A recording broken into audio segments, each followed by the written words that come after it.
Muito boa noite a todos. Sejam bem-vindos a mais uma live para a vida.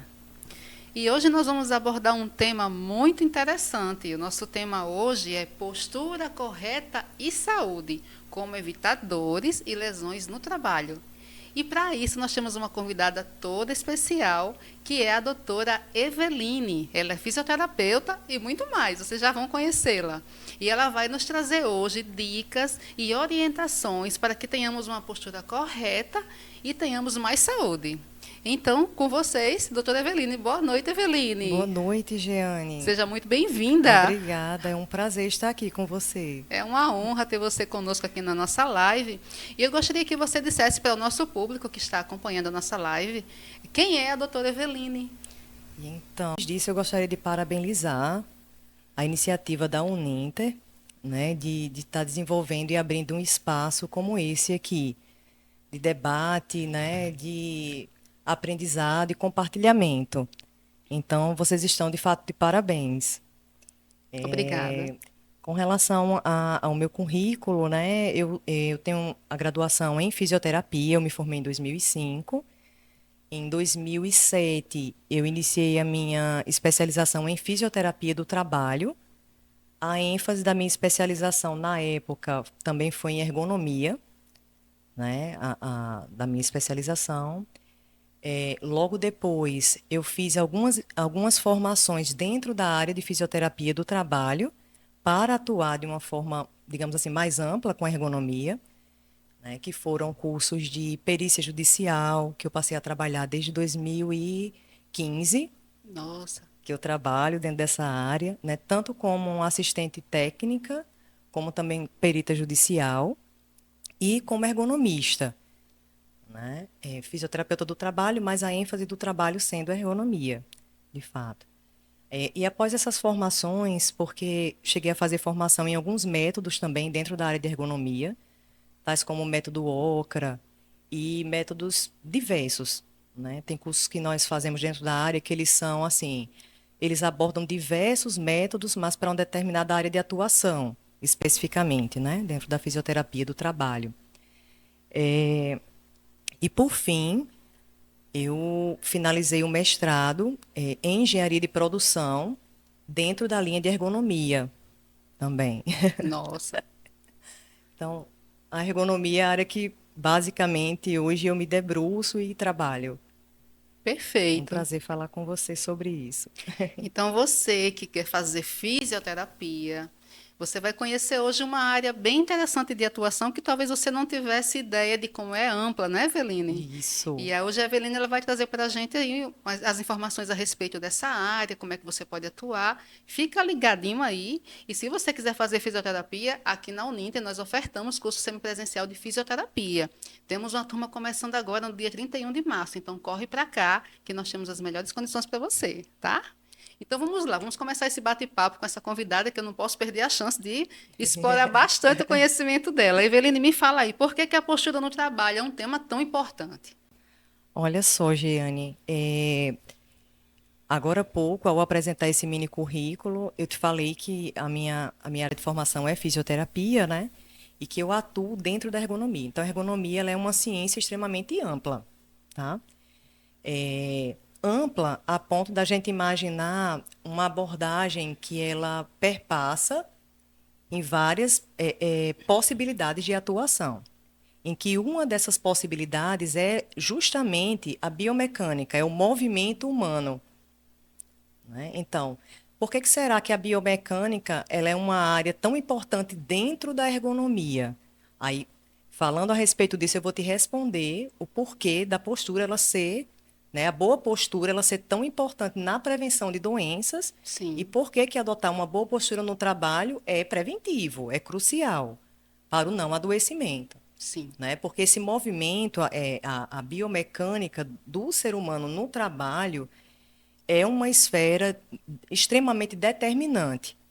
Determinante para a produtividade, determinante para a saúde e determinante automaticamente para o adoecimento quando você não está, digamos assim, dentro daqueles parâmetros, né? uhum, Esperados para o corpo humano.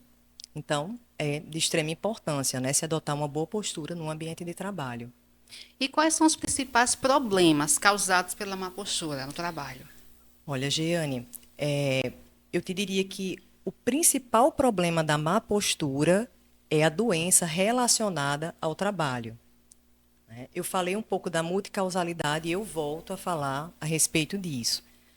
Tem uma autora que ela é chamada de chama-se Bittencourt, e ela, nos seus ensaios e pesquisas, ela traz uma reflexão muito interessante, né, sobre capacidade e demanda, né? O que é que ela traz para a gente? Todo ser humano ele tem uma capacidade de lidar com a demanda que chega até ele, de alguma forma, né? Então, se me é exigida uma determinada demanda no meu trabalho e eu tenho condição de lidar com essa demanda fisicamente, biomecanicamente, né, através do meu movimento, eu vou conseguir executar aquilo que me foi solicitado de uma forma equilibrada, de uma forma tranquila.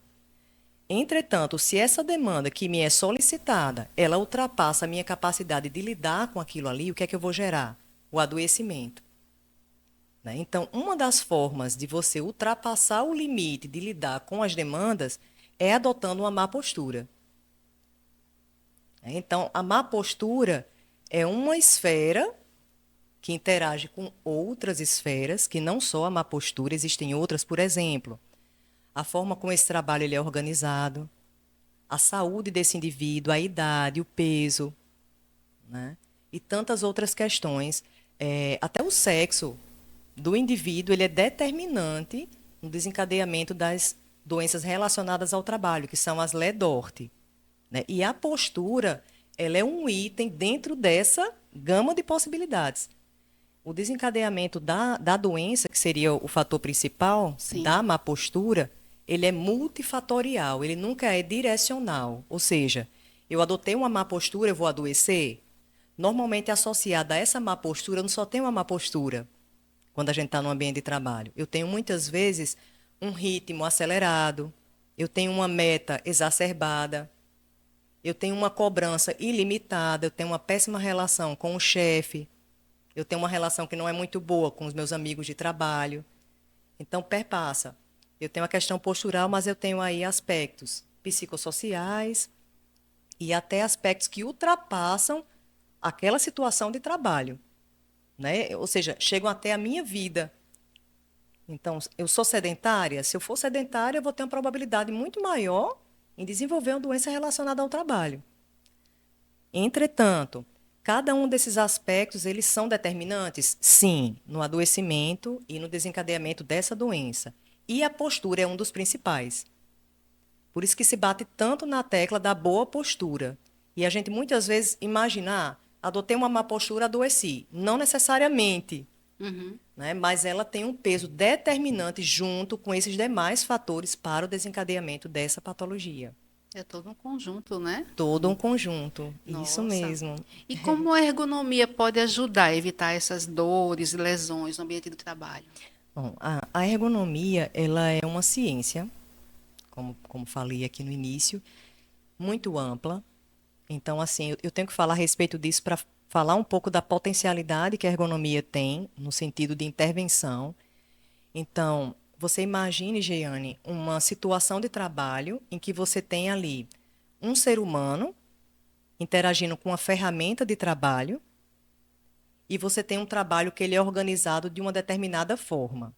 Por que que eu estou falando isso? A gente, ao imaginar essa cena, a gente se depara com três aspectos que eles são assim diretamente relacionados à ergonomia. O primeiro deles é o ser humano.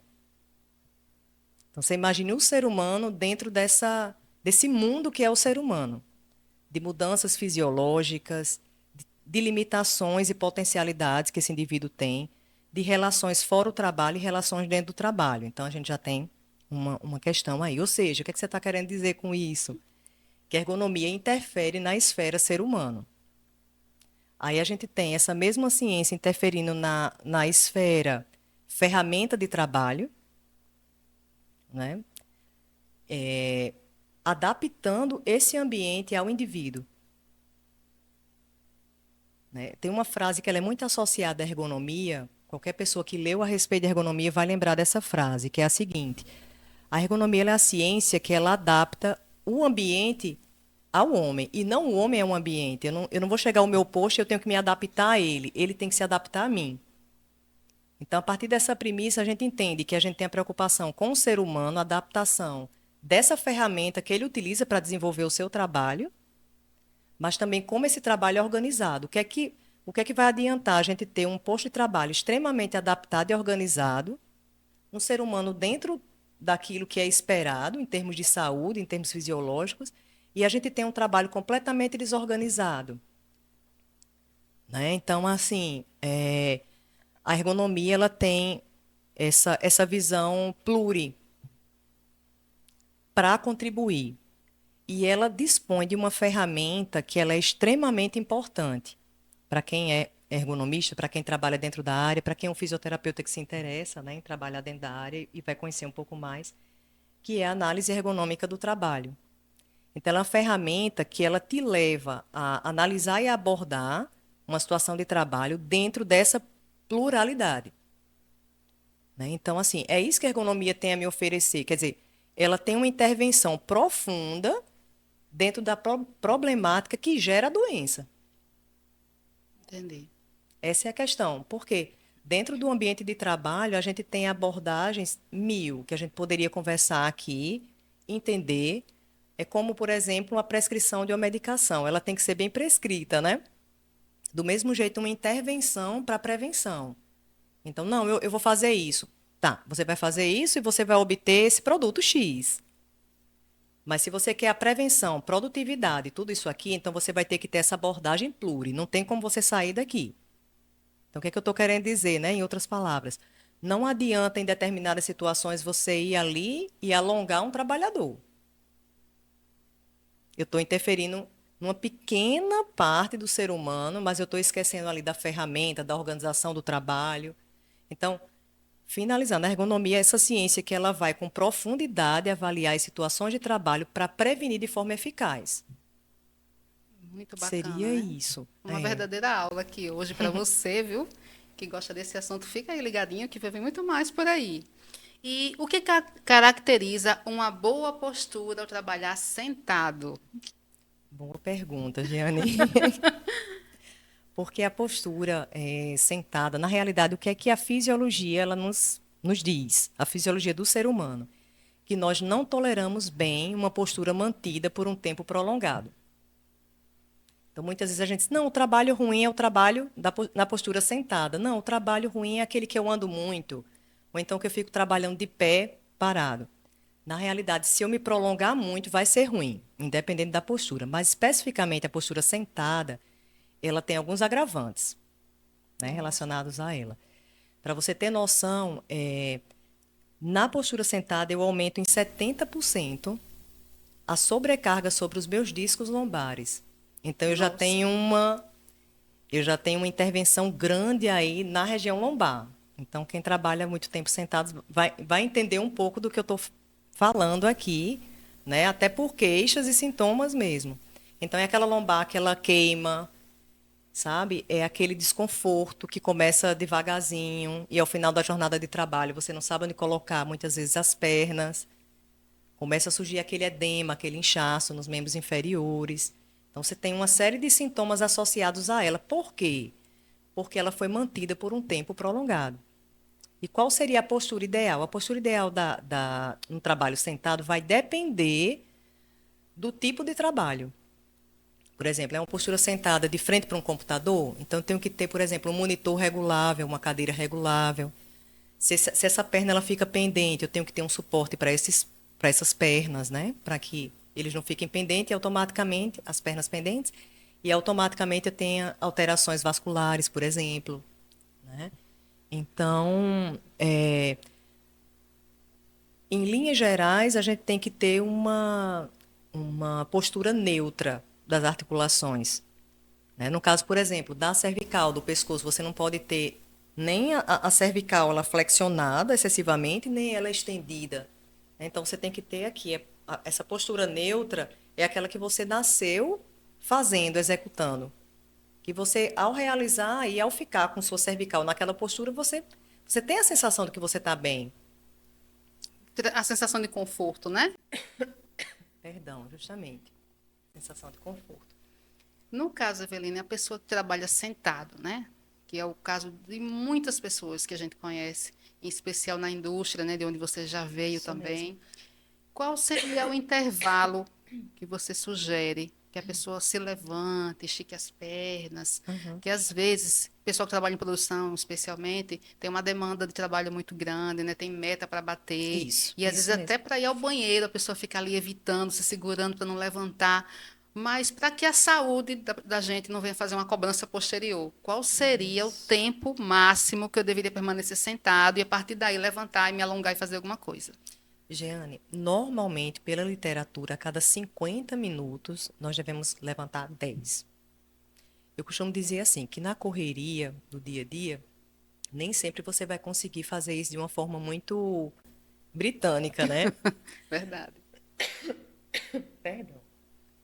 Mas, assim, você tem como. Eveline, eu trabalhei 50, me levantei 3 minutinhos. Eu fui ali, peguei um café, tomei um café rapidinho e voltei. Valeu. Às vezes não é nem 10 minutos. Valeu.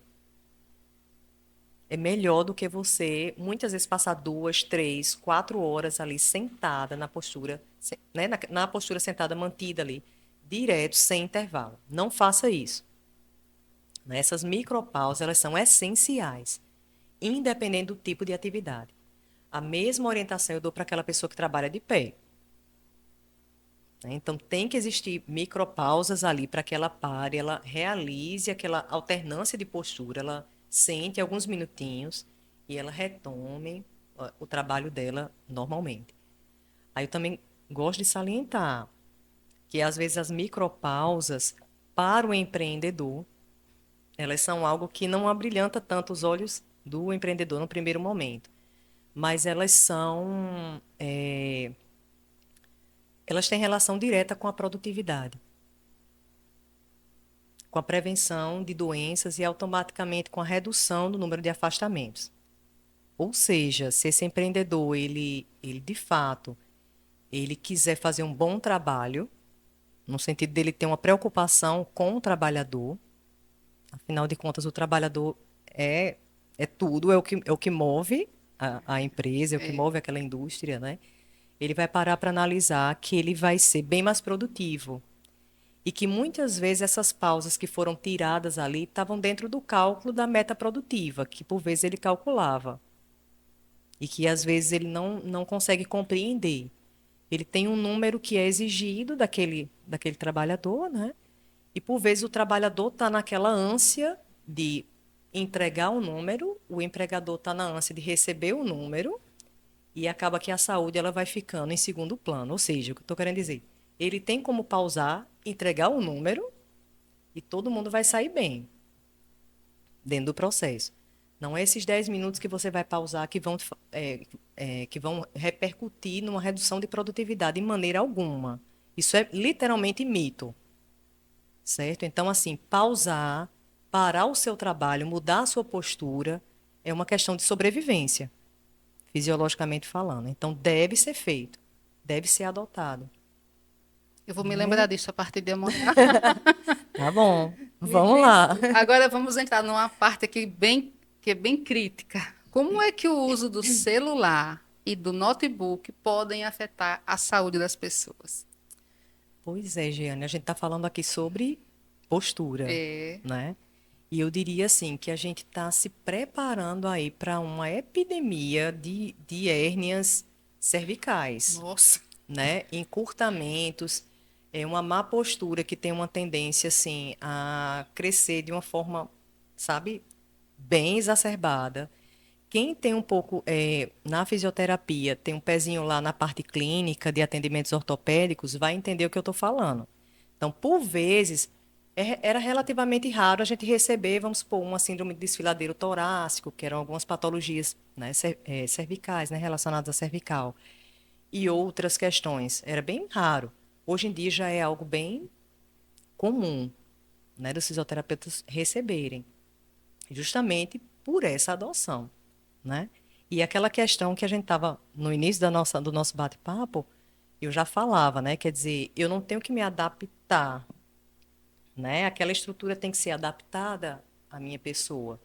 Então, assim, até como sugestão para utilização, porque a gente não vive hoje em dia sem o celular, né? A gente precisa dele para trabalhar e para, mas a lógica é a mesma de qualquer postura que você adota para trabalhar. Você tem que fazer as pausas, né? Você tem que se autoavaliar.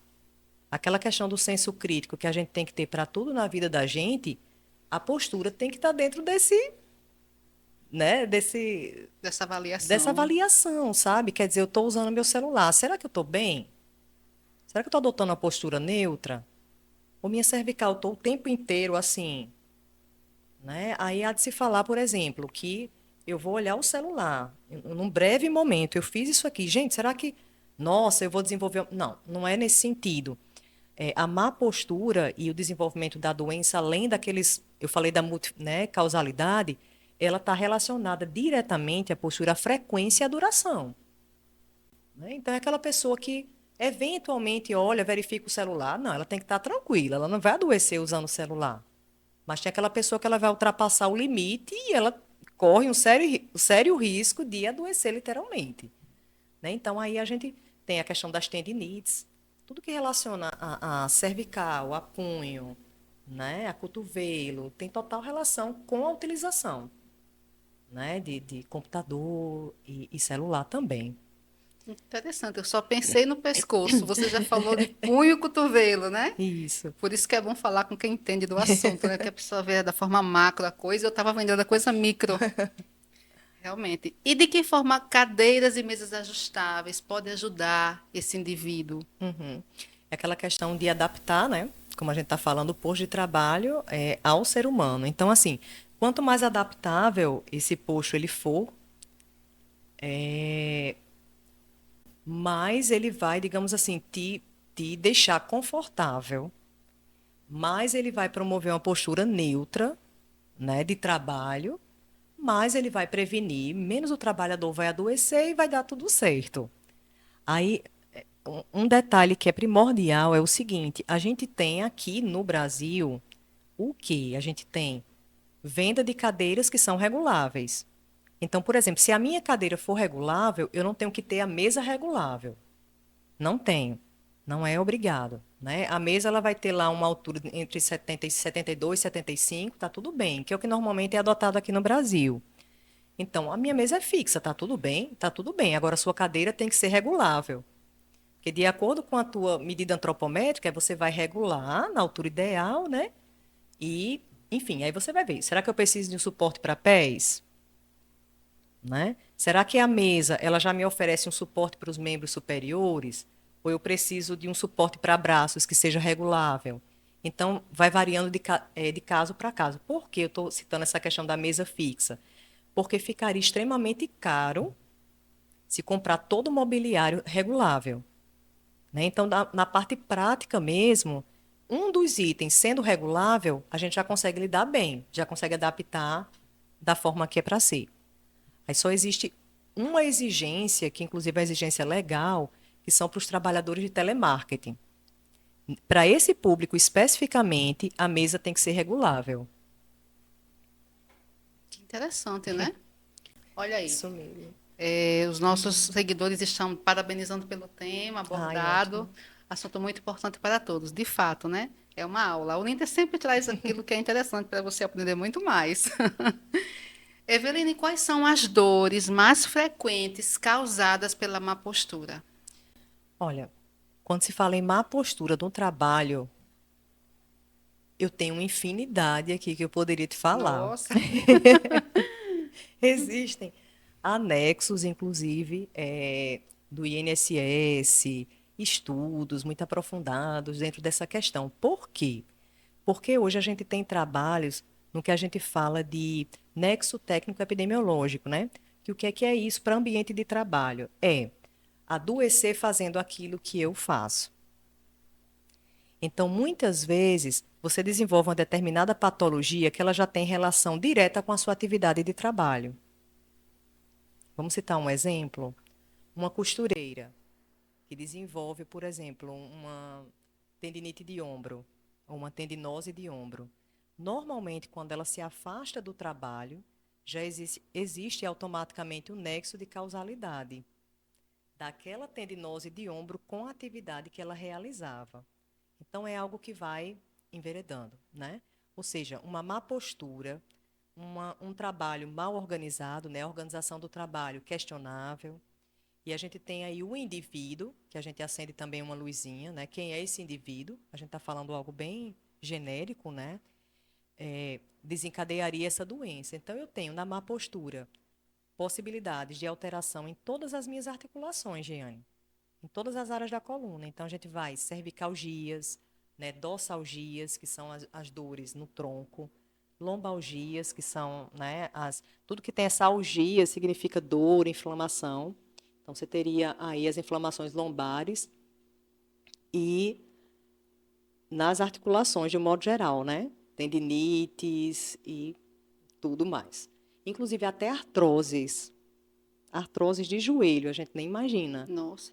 Mas podem ter relação direta com a atividade de trabalho também. Né? Então, são diversas patologias, diversas. Inclusive agora, já que estamos falando sobre doenças, né, relacionadas ao trabalho, a gente tem aí o burnout, né? Quer dizer, a gente entra já para os fatores psicossociais, a gente sai um pouco da questão física, Sim. da análise, né? E a gente pensa aí no burnout. Como aquela pessoa que amava tanto trabalhar e adoeceu fazendo o que fazia, né? Verdade. Para você ver como essa esfera do trabalho em si é uma esfera complexa, né? De análise. Entendi. O que é Lé e Dorte? A LEDORT, ela é uma sigla, né? Que ela refere-se a doenças que têm relação com o trabalho, tá? Por isso que a sigla DORT significa doença osteomuscular relacionada ao trabalho. Né? Então, é aquela doença que eu desenvolvi realizando a minha atividade de trabalho e sendo influenciada por vários fatores, né? Dentro daquela multicausalidade. Uhum. Então, por exemplo, eu sou uma mulher em idade reprodutiva, eu tenho uma probabilidade maior de desenvolver. Eu tenho um trabalho que ele é essencialmente de atividade repetitiva das minhas articulações. Eu tenho uma probabilidade maior de desenvolver. Se eu desenvolvo a minha atividade, por exemplo, no frigorífico, aí eu carimbo a minha probabilidade de adoecer. Porque, literalmente, o frio ele já promove essa vasoconstrição articular. Só para citar os diversos fatores que ali interagem para esse adoecimento, né? Que é nada mais, nada menos do que a LEDORT, que é a doença relacionada ao trabalho, relacionada à atividade de trabalho. Nossa. Existem impactos psicológicos causados pela dor e pelo desconforto da postura? Sim, Giane, existem. Na prática, existem trabalhos já que eles apontam para isso, mas os profissionais que têm prática dentro dessa área tanto de prevenção como reabilitação, né, em trabalhadores adoecidos, percebem isso. A gente tem, assim, como fatores que eles caminham lado a lado. Aí, pelo simples fato que a gente analisa aqui, né, e vale a pena, eu acho, falar sobre isso também, quanto que vale um trabalhador? Qual o valor do trabalhador? Né? Por que a gente faz essa pergunta? Porque quando eu adoeci, tudo aquilo que eu precisava e tudo aquilo me impacta diretamente. Por quê? Porque o meu trabalho, ele tem que... Eu vendo o meu trabalho para alguém que compra o meu trabalho, óbvio, se eu estou vendendo, né? Mas ele compra a minha mão de obra. Então, não é justo que eu adoeça fazendo aquilo e que eu perca a minha rentabilidade, porque aquela rentabilidade, ela me mantém a minha família. Então, se eu paro de trabalhar porque eu adoeci e aquela dor ela desencadeia tudo isso na minha vida, de fato ali eu tenho um problemão, que não é só físico, Verdade. né? Ele é um problema bem mais abrangente. E é isso que a gente vê, por exemplo, hoje no nosso país, a gente vê essa situação, né? A gente vê uma legislação que ela cobra minimamente, já trazendo um pouco dessa questão do físico e do emocional. Empresas, muitas, eu conheço diversas empresas que elas são, assim, elas têm uma seriedade admirável, dentro não só da ergonomia, de várias áreas de saúde e segurança, a gente percebe que elas têm uma seriedade. Mas a gente vê diversas outras que não têm nenhuma responsabilidade com o seu trabalhador, né? Como se estivesse lidando com um item descartável. E a gente sabe que as coisas não funcionam dessa forma. Por mais que elas queiram, essas empresas não funcionam assim. Então, é por isso que muitas vezes a gente debate e fala sobre a questão das exigências legais, né, de normas regulamentadoras, que às vezes as empresas dizem, meu Deus, tantas NR, gente, aquilo é o mínimo que se deve cobrar, para que haja um ambiente minimamente adequado para que ninguém adoeça. Porque ninguém deve adoecer fazendo seu trabalho. Se as pessoas estão adoecendo, tem alguma coisa errada, né? Verdade. Então, assim, é esse impacto que tem, o impacto físico e o impacto psicológico, é inegável isso. Pode procurar alguém, e geralmente as pessoas que adoecem, existem exceções, obviamente, mas assim, são pessoas que amavam fazer aquilo que faziam. Então se deprimem porque não trabalham mais, né? A sua renda simplesmente evaporou, literalmente. Quando retornam para o ambiente de trabalho, muitas vezes são maltratadas, porque nem toda empresa recebe aquele trabalhador com olhos de uma real reabilitação profissional. Muitas vezes coloca ele num local que ele adoeceu, imagina, De fato. não é? Então, assim, existe um impacto, é inegável isso aí, né? Então, essa pessoa, ela já é outra ali, depois de tudo aquilo que ela vivenciou. E quem está ali próximo e tem a capacidade de ouvir, ver aquilo ali, tem que procurar interferir, né?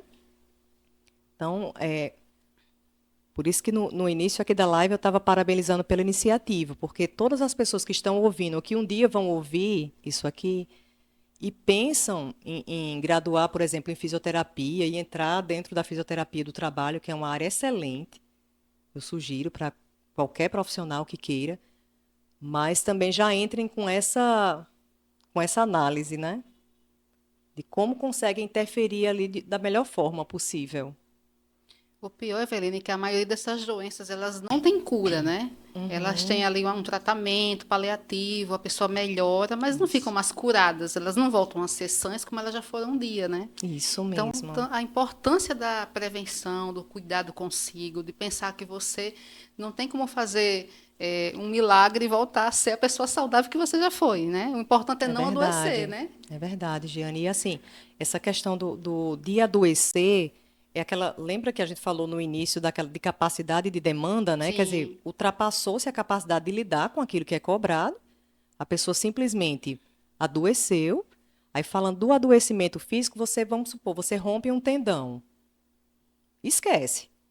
Você pode fazer um procedimento cirúrgico, jamais o seu tendão vai ser aquele tendão. Não tem como. Né? O que a gente vê muitas vezes, não, eu melhorou, porque você se afastou daquele ritmo, né? Muitas vezes você foi readaptado numa outra função. O que deve ser feito, já que adoeceu, tem que ser feito. Mas a análise, como você está colocando aí, será que a pessoa volta a ter toda a estrutura? Não, ela não volta. E normalmente os trabalhadores eles já deixam para procurar ajuda já em estágios mais avançados, né? Porque os principais sintomas são sintomas de cansaço, que é o que a gente sente no dia a dia, né? verdade. Eu vou para casa cansada. Não, é só um simples cansaço. E aquilo ali eu vou lidando, até que chega um ponto de ter que procurar uma ajuda médica. E quando você chega lá, você tem aquela, Aquela né, surpresa. aquela surpresa. E por vezes são nomes tão complicados que, dependendo do trabalhador, ele até chora sem entender o que ele tem. Né? Ele só tem uma convicção dentro dele. Foi o meu trabalho, eu acho, que provocou isso aqui. Né? Então, é uma responsabilidade gigantesca essa questão da análise e desse diagnóstico no intuito de evitar que isso aconteça, porque não é correto. Né? Entendi. Que tipo de alongamento o colaborador dentro da empresa, né, limitado ao seu ambiente de trabalho, pode realizar durante as suas pausas para melhorar a questão da postura, das Uhum, dores? uhum. São alongamentos globais. E antes mesmo de começar a falar a respeito de alguns, eu já deixo uma seguinte observação. Se você vai fazer a sua pausa no ambiente de trabalho, você vai se alongar, você tem sentido um desconforto, procura logo uma ajuda médica, né? Não vai deixar que isso aí chegue a um ponto que fique praticamente incompatível, né, de você estar executando sua atividade ali. Procura logo, procura uma orientação, é o melhor que você tem a fazer. Se você trabalha muito sentado, o que é que você tem que priorizar? Alongamentos, principalmente para tronco. Se você digita muito, alongamentos para membro superior, né, que são aqueles clássicos, né, como a gente sabe, são aqueles em que a gente vai, né, fazendo essa lateralização cervical de um lado para o outro, trazendo a cabeça aqui, ó, alongando, os braços também aqui para frente, né? Uhum. Não estou numa postura ideal aqui, os braços aqui para frente, aquele que a gente dobra o joelho e puxa a perna aqui para trás. Lembrando que cada alongamento desse entre 20 e 30 segundos é a duração ideal. Então, é isso aí. Nada muito complicado, né? Não, não, são coisas simples que a gente pode adotar, né? Todo mundo pode fazer para se sentir melhor. Isso mesmo. O uso de mochilas, bolsas pesadas, pode influenciar na postura? Pode e influencia, né? O que é que acontece quando eu utilizo, por exemplo, uma mochila pesada de um lado só? É a famosa escoliose, Nossa.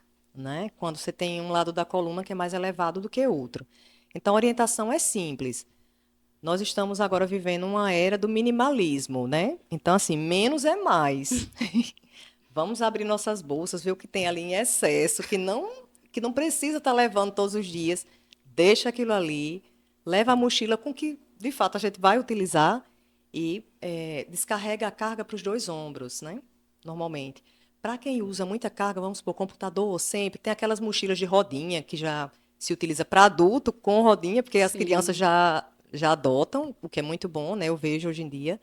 Mas para adulto também tem. Então, tem aquela pessoa que precisa do computador para sempre e tem que estar deslocando. É uma boa orientação. Está adquirindo uma mochila daquela. Muito bem. E bolsa de mulher tem de tudo, né, É Eveline? Pois verdade, é. tem Tem uma mesmo. pessoa que vive reclamando que eu só uso a bolsa de um lado, bota a bolsa do outro, está ficando torta. Mas a gente Isso, desenvolve um hábito, né? E às vezes é isso, difícil de se livrar, né? isso Olha mesmo. só, uma aluna nossa mandou uma mensagem. Faço o curso de fisioterapia na Uninter, estou amando a live. Que bom. Parabéns à doutora Eveline pelas orientações e esclarecimentos. Ai, que bom, eu que agradeço. Não deixou o nome, mas um beijo para você. Obrigado pela audiência. E essa live vai ficar gravada no nosso canal no YouTube. Você pode assistir depois. Inclusive, olha, segue a gente lá no YouTube, ative o sininho para que você receba as notificações quando a gente fizer vídeo novo. E a gente já falou aqui, quando você quiser que nós tragamos, que nós possamos trazer um assunto aqui para conversar, alguém para debater, você dá uma dica lá para a gente. Que tipo de assunto você gostaria de ver aqui na Uninter para a gente poder conversar, esclarecer, deixar você mais antenado, como esse de hoje com a doutora Eveline. Eveline, existem exercícios físicos específicos que podem fortalecer a musculatura postural? Olha, Jeane, eu costumo dizer assim, e o que eu oriento normalmente para os meus pacientes, quando converso de um modo geral, escolha atividade que te dê prazer em fazer. Porque toda atividade física tem uma retribuição de trabalho de força, né? Algumas são prioritariamente cardiorrespiratórias, mas você também tem trabalho de força, é inevitável. Então, assim, primeiro, escolha a que te dá prazer em fazer e executar, se você não tem limitação, né? Vale Sim. salientar, porque aí dentro da limitação, aí teria que avaliar qual tipo de atividade seria ideal. É, enfim, todas elas você tem. Posso falar algumas aqui. Vamos dar um exemplo. A natação. A natação você fortalece o corpo de um modo geral, né? Por isso que dizem que é uma prática, ela é praticamente completa, porque você faz Sim. o trabalho cardiorrespiratório e você trabalha postura de um modo geral, trabalha força de membros superiores e membros inferiores. Então é perfeito. O ciclismo, cardiorrespiratório, bastante membros inferiores. A musculação, né? O pilates, que é perfeito, né? Que é uma prática excelente. Você trabalha força, né? A prioridade do pilates também é a força. E ela, assim, ela faz um trabalho de força sem exigir certas posturas que a musculação ela exige. E ela trabalha camadas mais profundas do corpo. Por exemplo, Na musculação, normalmente você trabalha um bíceps, que é um músculo mais externo. Sim. No Pilates, você já trabalha camadas do abdômen mais profundas. Nossa. Por isso que normalmente eu oriento, olha, faz uns meses de Pilates e depois você vai para a musculação, porque você dá aquela fortalecida na musculatura mais interna, aí você já vai para a musculação, você já vai arrasar na musculação e já bem fortalecida, prevenindo lesões e tudo mais. E caminhada? A caminhada. A caminhada, ela já é bem, já tem uma peculiaridade que já é o trabalho mais cardiorrespiratório mesmo, tá? Para a pessoa, quando a gente fala em trabalho de força, a pessoa que faz caminhada deve procurar alguma atividade que, digamos assim, que dê esse produto para ela, né? Que forneça esse trabalho de força. Que a caminhada é mais cardiorrespiratória mesmo. Existem as peculiaridades. Vamos supor, um sedentário que começa a caminhar numa área que é íngreme, como uma ladeira, um exemplo, Uhum. né? Nos primeiros dias, aquela ladeira está significando para ele uma exigência de força, ele trabalha um pouco de força. Sim. Mas com o tempo, aí ele já vai estar mais tranquilo. É diferente de uma musculação que eu começo com uma carga e ali eu vou aumentando, né? A diferença é essa. Então, para quem caminha, é interessante que complemente fazendo uma atividade de força. Já as demais, que eu dei exemplo, elas já se completam, né? Você faz o trabalho cardiorrespiratório mais força. Então, para prevenir doença osteomuscular, atividade física. Perfeito. E como a alimentação e a hidratação podem ajudar esse indivíduo? Olha só, a hidratação ela tem relação direta. Eu vou falar especificamente de algo assim, os discos intervertebrais. Quem aqui não já ouviu falar em desidratação dos discos, né? Então, assim, é extremamente importante. O nosso organismo ele é inteligente. Vai água, a água ela é direcionada para as áreas que são mais, digamos assim, vitais. Não pode faltar água no meu cérebro, por exemplo, Sim. né? Mas já tem algumas áreas que elas são secundárias, vamos supor, minha pele. Se eu não bebo muita água, ela vai ressecar. Meu intestino, né? E outros locais. Então, assim, os discos, eles estão dentro desse grupo aí que não precisa ir água com tanta urgência. Então, se eu não bebo muita água, eu estou contribuindo para esse processo de desidratação. Não é só a falta de água, tem outros fatores. Mas a desidratação, ela auxiliaria aí, né, digamos assim, como um fator que contribui para a desidratação dos riscos. A questão da alimentação, ela tem repercussão geral, né, sobre a nossa saúde. Aí, automaticamente, sobre o adoecimento. Mas a gente poderia pensar agora aqui, por exemplo, numa alimentação em intensidade e qualidade ruim e a obesidade. Então, a obesidade é um fator de risco de doenças relacionadas ao trabalho também. Então, por exemplo, se eu tenho trabalho numa situação que é completamente inadequada e eu sou obeso, eu trabalho numa situação completamente inadequada e eu estou gestante, porque gestante é a questão dos hormônios que estão ali à flor da pele, né? Deixando as articulações sensíveis, susceptíveis. Então, quer dizer, eu já estou com uma articulação que ela está bem sensível e eu ainda estou gestante, né? Então, eu ainda fico mais sensível. Tá? Então, é mais ou menos dentro disso aí, Giane. Você falou em gestante, eu lembrei de uma coisa. É, tendinite pós-parto. Isso é uma realidade mesmo? É uma realidade por esses fatores hormonais. Tem uma patologia que ela é bem comum, assim, durante tanto o período gestacional como pós-parto, que é a síndrome do túnel do carpo, né? Que é uma patologia a nível do punho. Ela é bem dolorosa. Inclusive, eu posso falar, eu tive Nossa. síndrome do túnel do carpo no meu pós-parto. Identifiquei imediatamente, eu digo, essa síndrome do túnel do carpo, ela não me pertence. Eu não tinha sintomas antes, né? E depois do parto, eu digo, ah, não, tudo bem. Entendi que era aquela questão hormonal e lembrei que tratei tantas gestantes com aquela queixa ali. Muitas passando aquele período, né, do pós-parto, aquele período mais crítico em que os hormônios eles vão voltando. A pessoa simplesmente ela desaparece o sintoma. Ela não sente mais absolutamente nada. Então, é desencadeado por esse fator. Para você ver, Jeane, como o fator hormônio, ele também determina a doença relacionada ao trabalho. E a gente Interessante. falou muito sobre postura, né? Sim. Mas lembra que eu falei lá no início da questão idade, fator idade e tantos outros? De fato, eles, cada um tem a sua, digamos assim, o seu peso para o desencadeamento.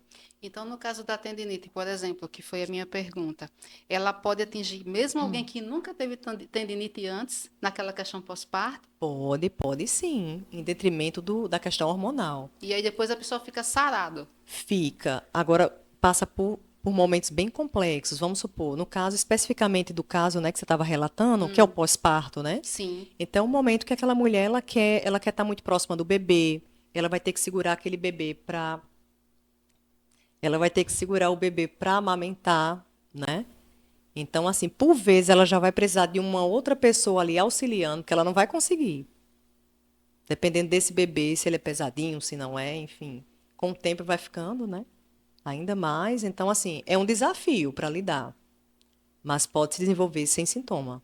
Ou seja, ela não teve sintomas antes, né? E desenvolver no pós-parto. Pode sim. eu perguntei isso porque eu passei por isso. Eu tive tendinite pós-parto, no meu primeiro parto. Mas eu já tinha um histórico de tendinite antes, então achei que tinha relação direta, mas fiquei surpresa em saber que mesmo a pessoa que não teve um quadro anterior pode Pode desenvolver, né? desenvolver. Isso mesmo, Interessante. isso Você vê mesmo. como o corpo funciona. Eveline, como é que a fisioterapia pode ajudar na correção postural? Giane, também é uma pergunta bem ampla, tá? Vamos lá, vamos começar a falar sobre essa questão. Se eu tenho uma alteração postural, normalmente eu tenho uma alteração em curvaturas da coluna vertebral, né? Então, assim, a fisioterapia, ela tem diversas ferramentas que ela pode utilizar para trabalhar. Desde de atividades coletivas até atividades individuais de atendimento clínico convencional, né? A gente tem cinesioterapia e tantas outras ferramentas que a gente pode utilizar, digamos assim, amenizando. Porque a lógica, quando você tem já uma alteração de postura, né, que ocorre, é que você vai trabalhar o fortalecimento do corpo para que você não avance. Porque dependendo da sua idade, esse processo ele não é mais reversível. Então, vamos dar um exemplo aqui. Eu desenvolvi uma escoliose aos 20 anos. Gente, essa escoliose ela não é reversível. Então, o que é que a fisioterapia vai fazer ali? Ela vai amenizar a dor, ela vai fortalecer essa musculatura para que você não avance o processo. Basicamente é isso, né? Aí, assim, existe milhões de possibilidades que o profissional ele pode atuar. Na área da dor, a gente tem equipamentos para isso, como, por exemplo, o TENS, a própria acupuntura, ventosas, a gente tem o ultrassom, a gente tem a massoterapia, a cinesioterapia, o próprio Pilates e tantos outros. São infinitas possibilidades que o profissional tem para atuar né, nesse tratamento, nessa atenção, na realidade, né, ao indivíduo com alteração postural. Entendi. Com relação à ergonomia, quais são os benefícios para o empregador e para o empregado que adotam a preocupação com a ergonomia? Giane, eu vou te responder isso aí, e vou aproveitar também para responder me baseando numa norma regulamentadora, né, que são as normas do Ministério do Trabalho que regem, né, a legislação, tudo mais, voltados para a questão da saúde, da segurança no ambiente de trabalho. O que é que a norma ela fala? Que existe uma responsabilidade do empregador em não adoecer e existe uma responsabilidade do empregado em ouvir as orientações e executar.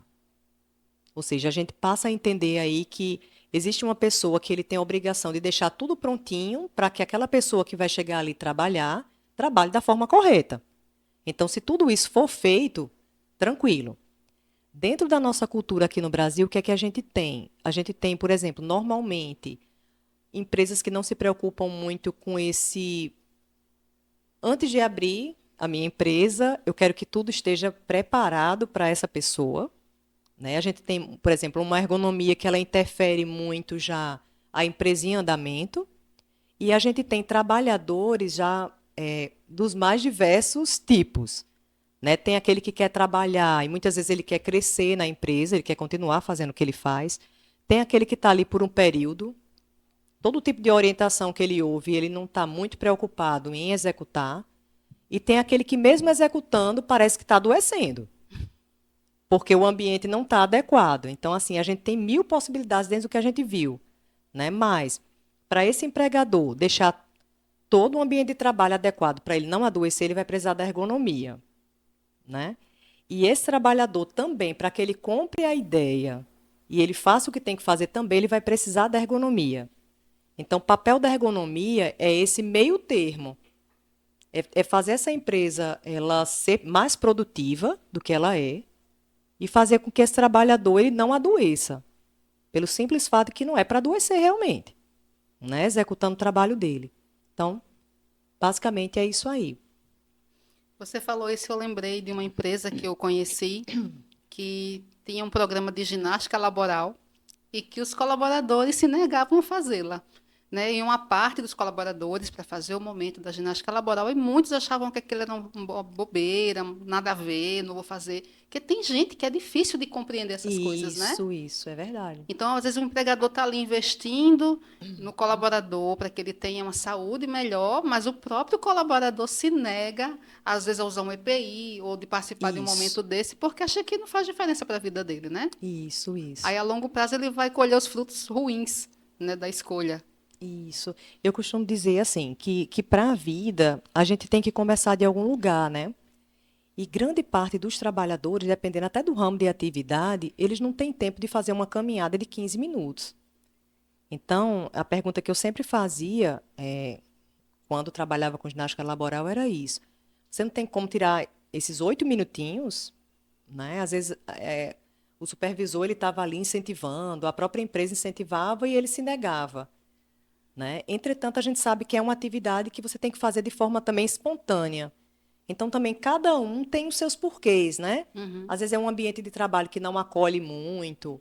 Então, assim, cada caso teria que ser avaliado. Mas a forma como você detalhou é bem corriqueiro. Às vezes tem pessoas que simplesmente se negam sabendo que é uma coisa boa, né, para si. Mas simplesmente não querem. Às vezes não tem nem aquela vivência de prática mesmo, né, de atividade física. E, enfim, não se vem mudando nada da sua vida ali, né? E sentindo um pouco essa melhora, essa mudança. Então, assim, ocorre. De fato, ocorre, né? Verdade. Já estamos agora no final do nosso momento aqui, do nosso podcast. E eu queria só que a Eveline deixasse aí para os nossos seguidores algumas dicas de como melhorar a postura, de Aham. como começar, né? Às vezes a pessoa nunca se importou, não deu a mínima, mas a partir de agora, baseado em todas essas dicas e orientações, ela vai adotar uma postura diferente e vai dizer, não, agora eu vou me cuidar. Então, para a gente finalizar, Eveline, deixa para a gente aí que dica você dá de ouro para quem precisa mudar de postura e começar desde Então, já. pois é. Começar hoje, né? Então, assim, essa dica eu vou ser bem objetiva, mas já vou falando assim os principais direcionamentos, né? É, a questão da ingestão de água, a gente falou aqui um pouco, mas é extremamente importante. Andem com a garrafinha de vocês. Cuidado com a alimentação, né? Isso é algo que assim a gente vai colocando uma moedinha por dia, mas o tempo passa muito rápido. Então, daqui a 10 anos vai valer a pena ter começado essa mudança com a alimentação. Pratiquem uma atividade física de 2 a 3 vezes por semana. Aquela que é cardiorrespiratória, que é aquela que trabalha um pouco do coração, do pulmão, que existe. Pode ser uma escadaria, uma caminhada, uma corrida, né? E também façam atividades de força. São atividades que vocês fazem, dependendo do tipo de atividade, já vai estar trabalhando, mas a musculação é o exemplo mais clássico, né? Que você pode pensar. Tenham uma vida boa, tranquila, façam o que vocês gostam, assim, de verdade, porque esse tempo passa muito rápido, a nossa vida ela é assim. E se a gente vive uma vida fazendo o que não gosta, não adianta vocês terem feito tudo que eu falei antes. Não vai interferir. A gente tem que fazer de fato aquilo que nos move, aquilo que a gente gosta, e tudo que vem depois disso é uma consequência, né? Porque cada um de nós tem um dom, e esse dom é irrevogável. Eu costumo falar assim. Por que ele é irrevogável? Porque quando eu não tiver mais aqui nesse plano, não tiver aqui mais na Terra, eu vou levar o dom junto comigo, imagina, né? Então não adianta a gente ficar ali se retorcendo, a gente sabe, quem tem o dom sabe que tem. Todos temos, mas cada um tem o seu. Então assim, deixe que esse dom ele extravase, né? Faça aquilo que você gosta e faça todas essas orientações.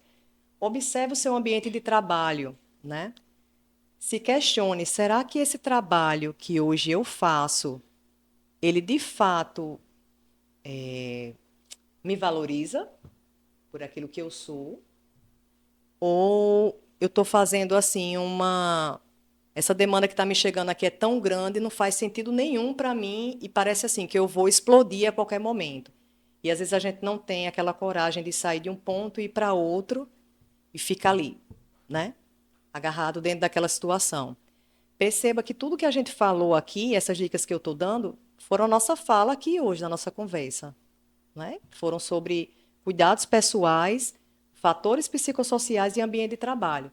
Então, não aceite você, como trabalhador, estar num ambiente de trabalho insalubre. E insalubre não é só ruído, insalubre não é só luminosidade baixa, insalubre é um tratamento inadequado, insalubre é uma série de outras questões.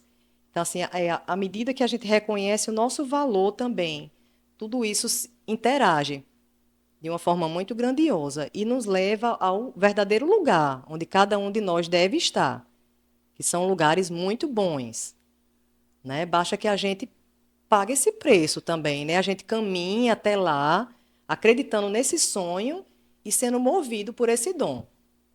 Seria isso aí. Perfeito. Obrigada, Eveline. Foi um prazer receber você aqui hoje. Foi maravilhoso esse nosso bate-papo. E sigam o nosso Instagram, sigam o nosso YouTube, fiquem lá ligadinhos nos nossos canais para que vocês possam acompanhar nossos conteúdos. E muito obrigada a você que acompanhou até aqui a nossa live. Até a próxima e uma boa noite.